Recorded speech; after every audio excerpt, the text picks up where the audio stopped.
Magandang gabi mga kasari! So for tonight's video, mag-open tayo ng ating 7 parcel. We have 7 parcels. Galing kay Kumaring Shopee.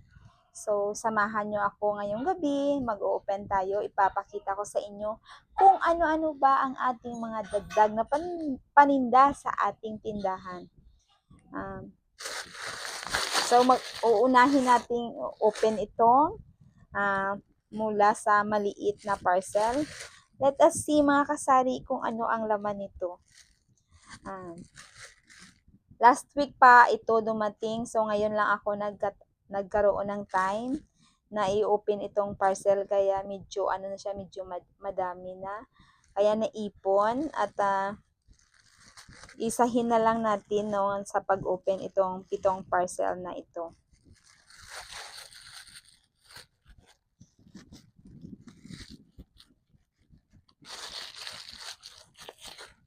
Tingnan natin mga kasari kung ano ito. Ay! Pasensya na mga kasari, nag-brownout out kasi. So, magpapatuloy ang ating pag-o-open ng mga parcel. To be continued. So this time, na-open na natin yung pinakamaliit nating parcel. Ano ba ang laman?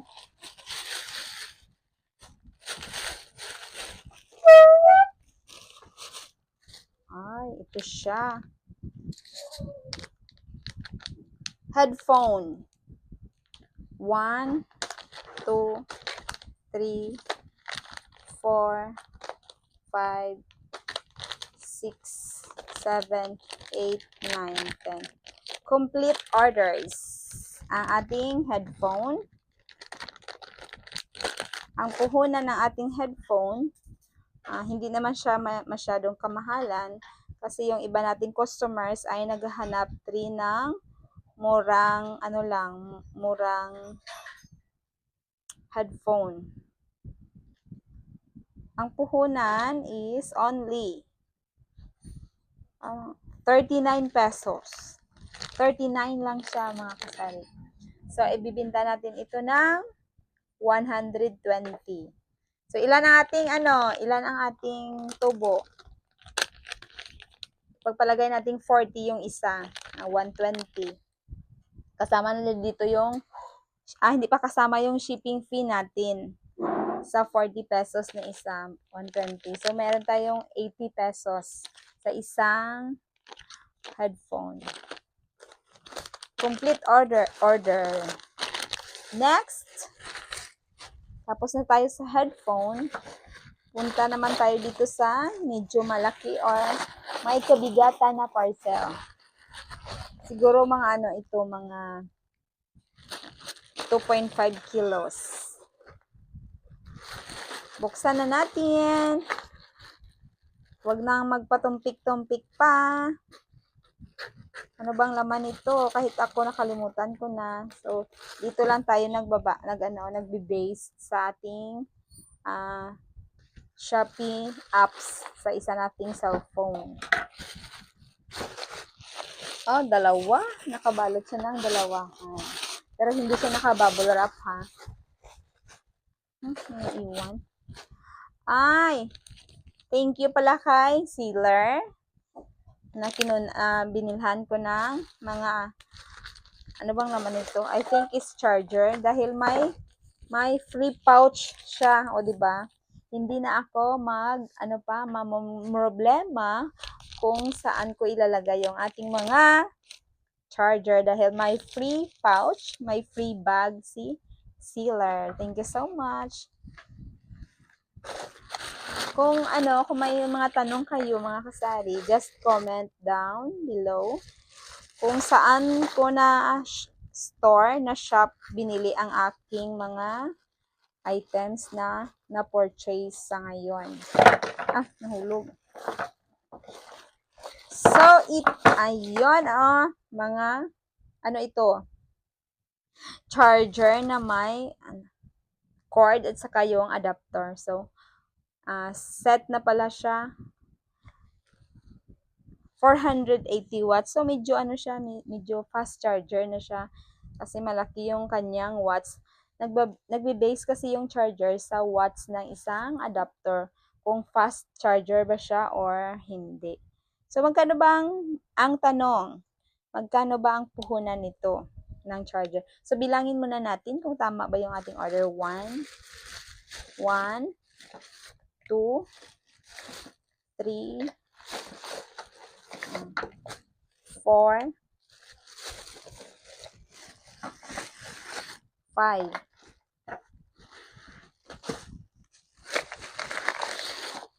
6, 7, 8, 9, 10. So, complete orders. Kompleto yung ating orders. Hindi tayo nadismaya kay sealer. Magkano ba yung isa? Ang tanong, magkano ang puhunan ng charger na iyan? Fast charger. Ika nga,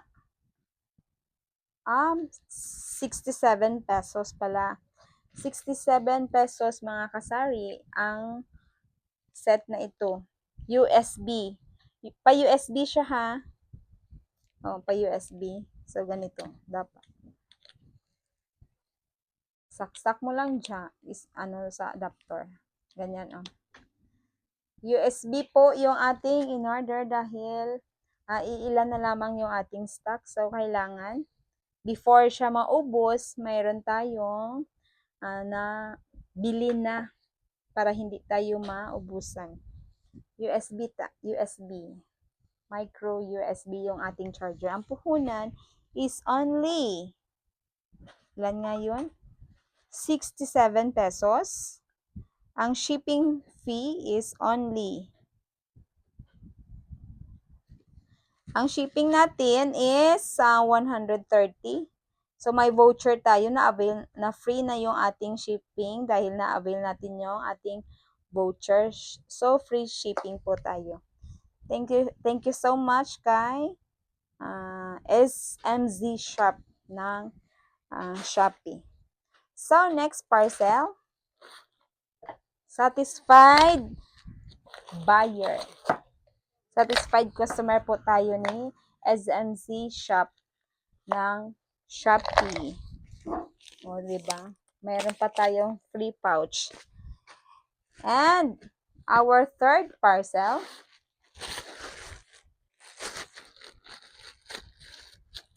Time check. It is 9:55 in the evening.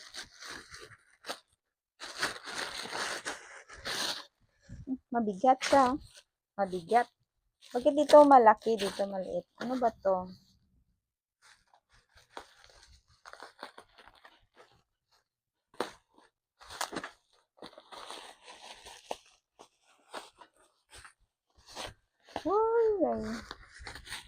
Ay.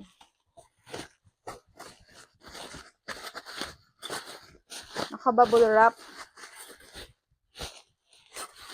Ay, ito pala yung order natin na hook. Hook, mga kasari. Oh, di ba? Ang dami nating binili na hook. Kasi nagsasawa na ako sa puting hook. Manipis kasi siya kapag may mga mabibigat tayong isasabit. Madali siyang masira. Pagkatapos, syempre hindi siya matibay. Hindi kagaya nito, oh. Matibay siya, pero parang manipis na yung kanilang hook, oh. Manipis na siya. Hindi na yung makapal, kasing kapal.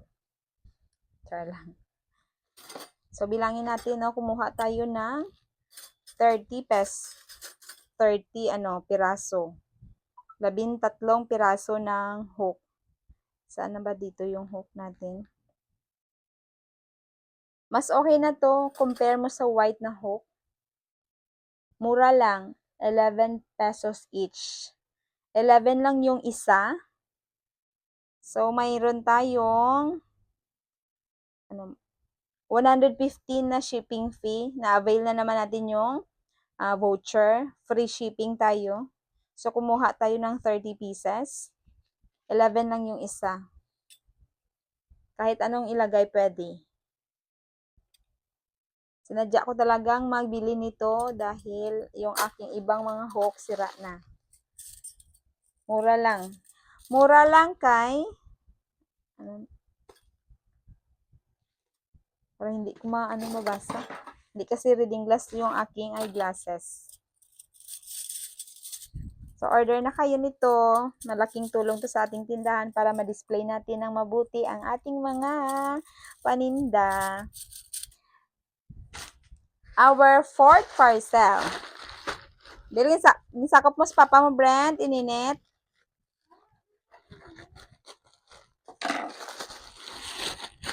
Our fourth parcel. Charan!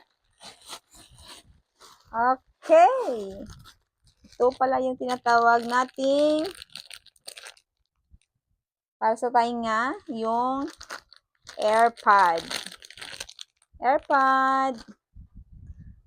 Ang tanong, magkano ba ang AirPod? Ang AirPod na in-order natin ay nagkakahalaga ng yung isa.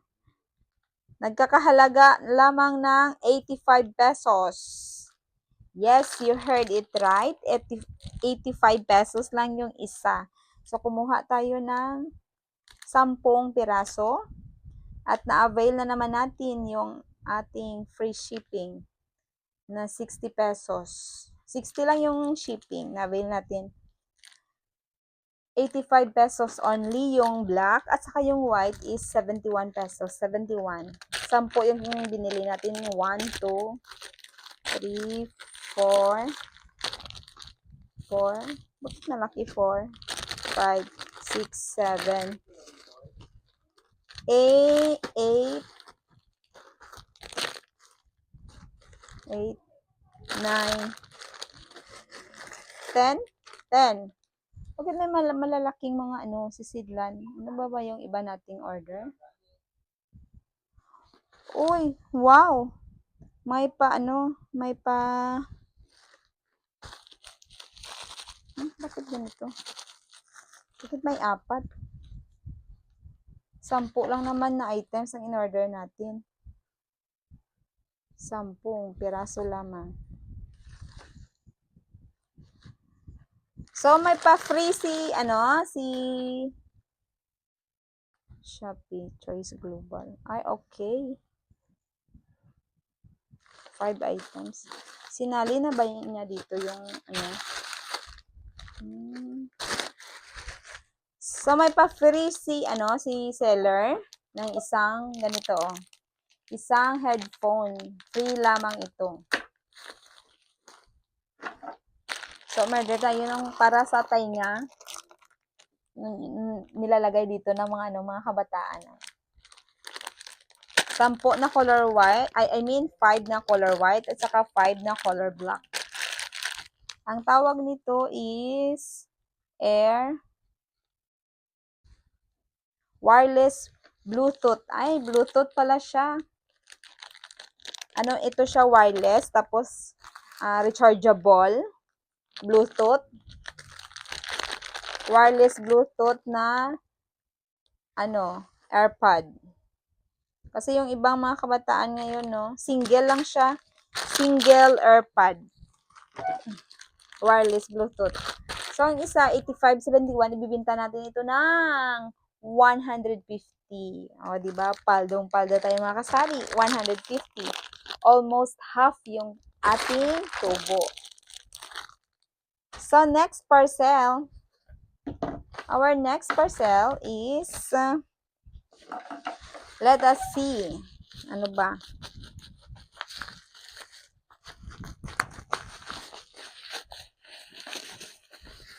Ano ba? May nakalagay na fragile. Handle with care.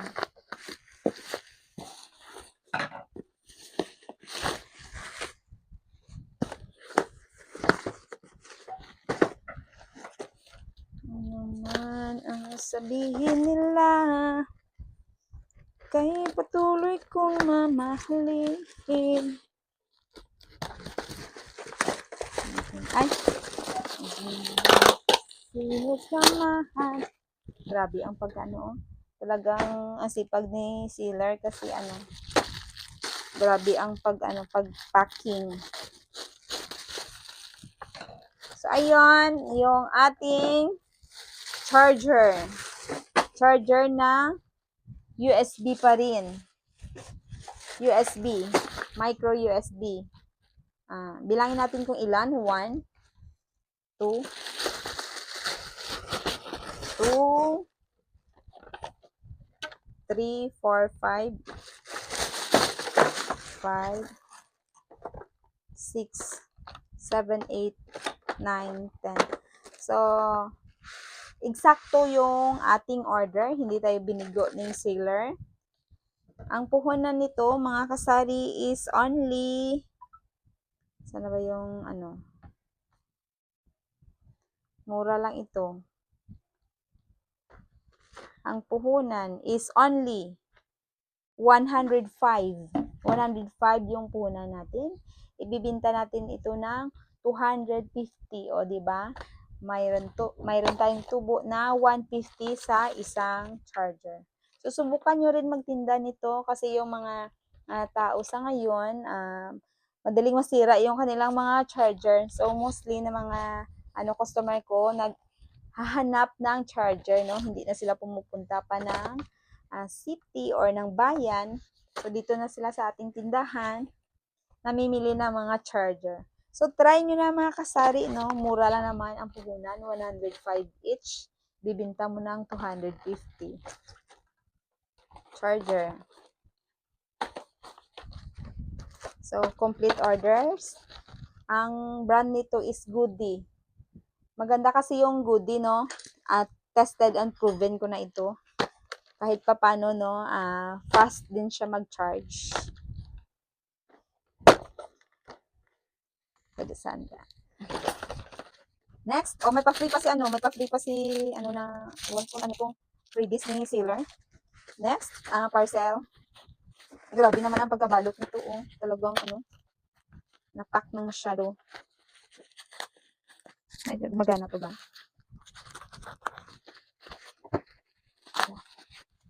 Grabe ang pagkabalot. Talagang sinuguro ni sealer na hindi masisira yung items na binili natin sa kanila. So, maganda na rin yun. May nakalagay din na fragile. Ano bang tamang pag-pronounce nito? So, mag-explore din tayo mga kasari ng iba pang paninda, no? Huwag tayo mag-focus sa sa grocery. So, try natin kahit 3, 2, at least meron, no? Pag nakita yan yung mga customer na may naka-display, I mean, magtatanong yan sila magkano, at pag nalaman nila na mura lang naman, so, bibili yan sila panigurado. Pero depende na rin yan sa sa place or sa location ng ating tindahan, kung saan ba tayo nakapwesto. Okay, nandito na yung ating pinakahihintay na charger pa rin, pero siya, Type C? Oo, Type C. Robot yung brand niya. So, try naman natin yung robot, no? Kasi, legit tong robot, ang brand ng robot. 1, 2, 3, 4, 5, 6, 7, 8, 10.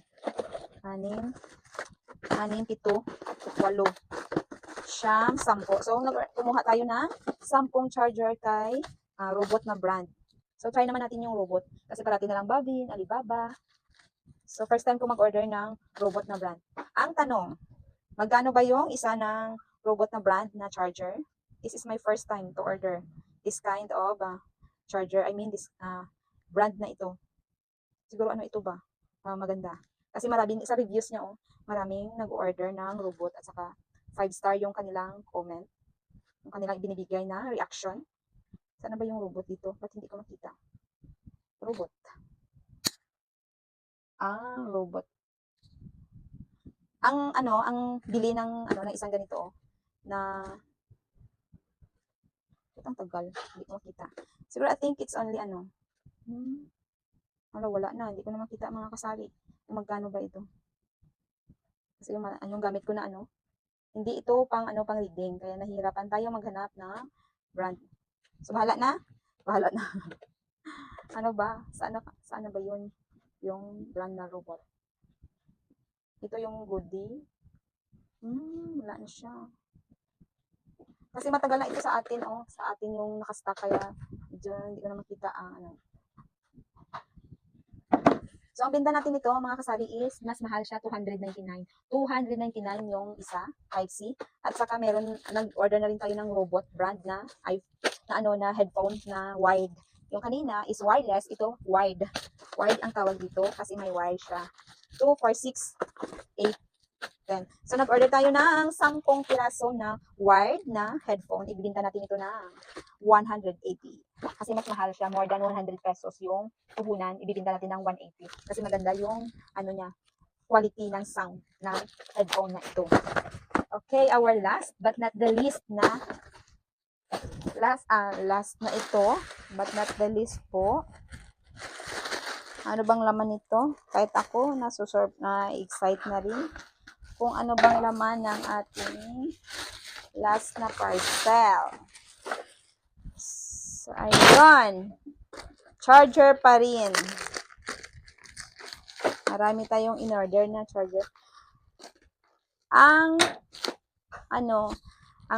7 parcel na ito ay nagkakahalaga ng 6,700. Yung 7. 6,700 ang lahat ng ito. Yung 7 parcel.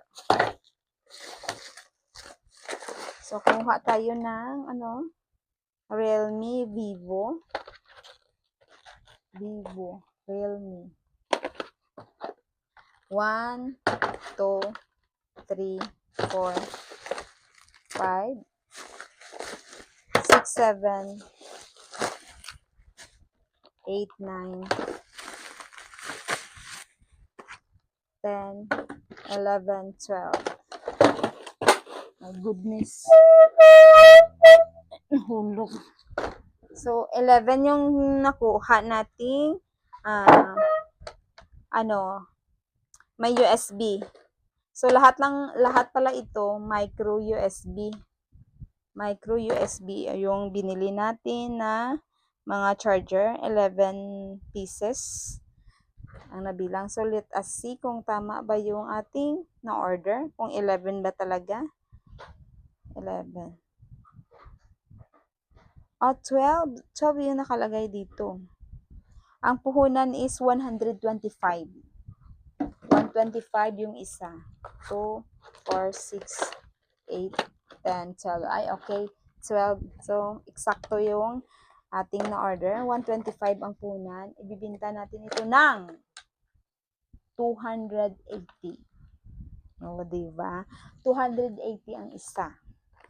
Kaya, so ano pang hinihintay nyo mga kasari? Subukan nyo na kahit isa or dalawa or tatlo na naka-display sa ating tindahan, no? Pwedeng-pwede na. Dagdag paninda na.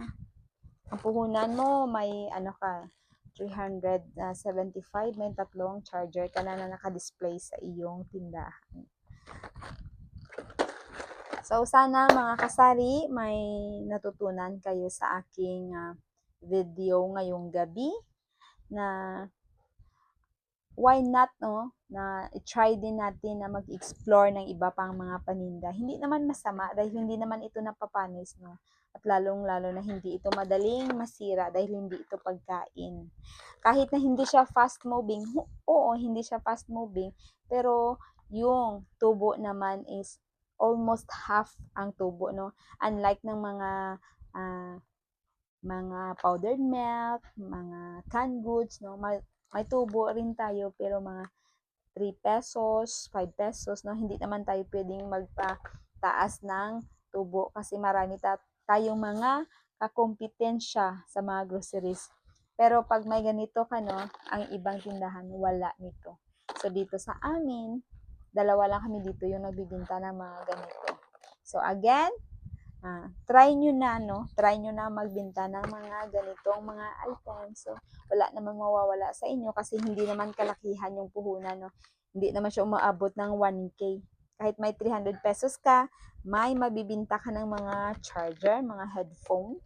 Kasi yan yung mga hinahanap ng mga tao sa ngayon dahil 'di ba ito na yung araw-araw na hawak ng mga tao.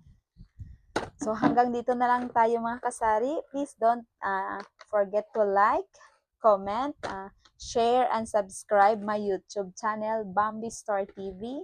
Thank you so much for watching, and good night, and don't forget to pray. Bye-bye.